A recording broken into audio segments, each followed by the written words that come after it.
इस वीडियो में आज हम पढ़ेंगे कि कैलकुलेशन ऑफ गुडविल कैसे करते हैं। तो गुडविल की मीनिंग देख लेते हैं। Goodwill meant the good name or the reputation earned by a firm through the hard work and honesty of its owners. It is helps firm to earn higher profit in comparison to the normal profit earned by the other firms in the same trade. अगर आपकी firm की goodwill अच्छी है तो आप ज्यादा profit earn करेंगे comparison to other firms जो सेम बिजनेस कर रही है। Methods of valuation of goodwill. Goodwill को वैल्यूएट करने के 3 मेथड है, जिनमें सबसे पहला है average profit method, second is super profit method and third is capitalisation method. आज हम एवरेज प्रॉफिट मेथड का यूज कैसे करते हैं वो सीखेंगे एंड इसका क्वेश्चन करेंगे। सो स्टार्ट करते हैं। Average profit method is calculated on the basis of old profits. ये ओल्ड प्रॉफिट के बेसिस पे कैलकुलेट किया जाता है। इसको 3 स्टेप्स में डिवाइड किया गया है, जिसमें सबसे पहला है एडजस्टमेंट ऑफ प्रॉफिट। अगर कोई प्रॉफिट में एडजस्टमेंट करना है तो वो करेंगे। सेकेंड इज आपको एवरेज प्रॉफिट कैलकुलेट करना है। Third step is goodwill. सबसे पहले हम फर्स्ट स्टेप देखते हैं। सो फर्स्ट स्टेप है एडजस्टमेंट ऑफ प्रॉफिट। मेनली 4 तरह के एडजस्टमेंट होते हैं, जिसमें सबसे पहला है अब normal profit should be deducted. अगर फर्म को कोई अबनॉर्मल प्रॉफिट होता है तो उसको लेस कर रहा है। एग्जांपल के लॉटरी एक अबनॉर्मल प्रॉफिट है। Second is abnormal loss should be added back. अगर कोई अबनॉर्मल लॉस होता है तो आपको ऐड करना है। इसका एग्जांपल है एसेट डिस्ट्रॉयड बाय फायर। अगर आपकी एसेट फायर से डिस्ट्रॉय होती है तो ये अबनॉर्मल लॉस है। Third is fair remuneration of partners should be deducted. यहाँ रिमनरेशन का मतलब है salary. And fourth is the income from non trading investment should be deducted. यहाँ नॉन ट्रेडिंग इन्वेस्टमेंट का मतलब है कि अगर आपने किसी और बिजनेस में इन्वेस्ट कर रखा है और आपको उससे इनकम हो रही है तो ये आपकी income from non trading investment होगी। देन सेकंड स्टेप पे चलते हैं।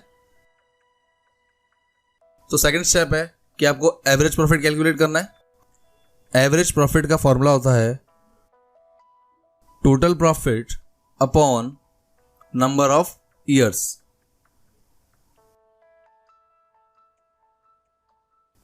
थर्ड स्टेप है गुडविल। तो गुडविल को निकालने का फॉर्मूला होता है average profit into number of years purchase. Average profit method के 3 स्टेप्स हैं। इसमें एक नया टर्म आई है जो है नंबर ऑफ ईयर्स परचेज। इसका क्या मतलब होता है सबसे पहले हम वो देखते हैं। तो मीनिंग है the numbers of years purchase indicates the time required by the new business to come at a level equal to the old settled business। तो इसको एग्जांपल से समझते हैं। मान लेते हैं कि एक बिजनेस स्टार्ट करना चाहता है तो उसके पास 2 ऑप्शंस हैं। या तो वो एक नया बिजनेस स्टार्ट करे या फिर जो बिजनेस वो स्टार्ट करना चाहता है वो किसी दूसरे पर्सन से खरीद ले। अगर वो नया बिजनेस स्टार्ट करता है तो उसको 3 साल लगेंगे बी के जितना प्रॉफिट कमाने में, दैट इज 10 लाख।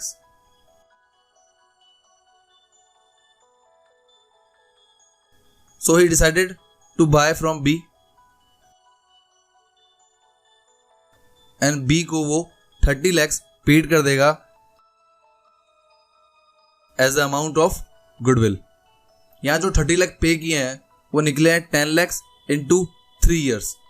इस जगह 3 ईयर्स को ही हम कहेंगे नंबर ऑफ ईयर्स परचेज। सो उसको हम क्वेश्चन समझते हैं। क्वेश्चन नंबर 2 है ये। Calculate the value of goodwill as on 1 Jan 2017 on the basis of 2.5 years purchase of the average profit of the last 5 years.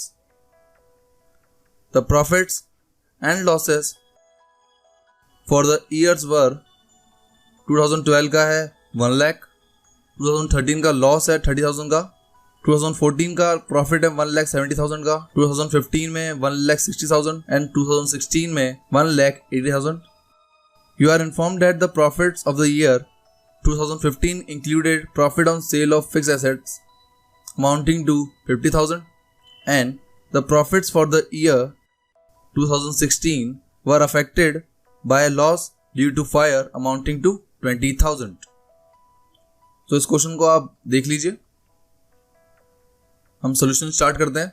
तो calculation of goodwill by average profit method. सबसे पहला step है कि adjustment of profit करना है.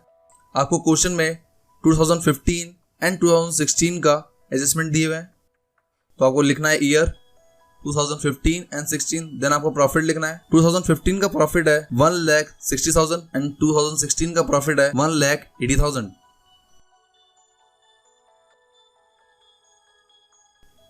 Then question में दे रखा है कि profit on sale on fix asset amounting to 50,000. ये आपके लिए अबनॉर्मल प्रॉफिट है, तो आप लिखेंगे लेस अबनॉर्मल प्रॉफिट 50,000. 2016 का सेम रहेगा, तो नेट प्रॉफिट आएगा 2015 का 1,10,000, 2016 का सेम रहेगा. देन क्वेश्चन में दे रखा है कि एक लॉस हुआ है ड्यू टू फायर 20,000 रुपए का, तो ये अबनॉर्मल लॉस है, इसको आप ऐड करेंगे. 2016 में अमाउंट आएगा 20,000. इसको कैलकुलेट करने के बाद जो अमाउंट आएगा वो आपका एडजस्टेड प्रॉफिट होगा. सो 2015 का प्रॉफिट आया 1,10,000 एंड 2016 का प्रॉफिट आया है 2 लाख.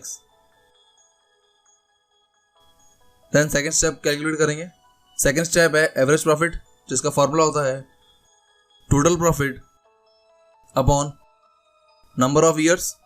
तो सबसे पहले हम टोटल प्रॉफिट निकालते हैं. क्वेश्चन में आपको टोटल प्रॉफिट दे रखा है 2012 का, 2013 का एंड 2014 का, 2015 एंड 16 का हम कैलकुलेट कर चुके हैं. तो आप लिखेंगे 1 लाख प्लस 30,000 या ब्रैकेट में लिखा है क्योंकि लेस होंगे. देन ऐड करेंगे 1,70,000, देन 1,10,000 एंड लास्ट 2 लाख, जिससे टोटल प्रॉफिट आ जाएगा 5,50,000. ये आपका टोटल प्रॉफिट है. इससे आप फॉर्मूले में पुट करेंगे एंड डिवाइड करेंगे 5 से, क्योंकि नंबर ऑफ ईयर्स 5 है, जिससे अमाउंट आ जाएगा एवरेज प्रॉफिट का 1,10,000. देन स्टेप 3 कैलकुलेट करेंगे गुडविल के लिए, जिसका फॉर्मूला है average profit into number of years purchase. Average profit है 1,10,000. क्वेश्चन में आपको नंबर ऑफ ईयर्स परचेज दे रखा है 2.5, तो आप 2.5 से मल्टीप्लाई करेंगे, जिससे गुडविल का अमाउंट आ जाएगा 2,75,000. ये आपका आंसर है.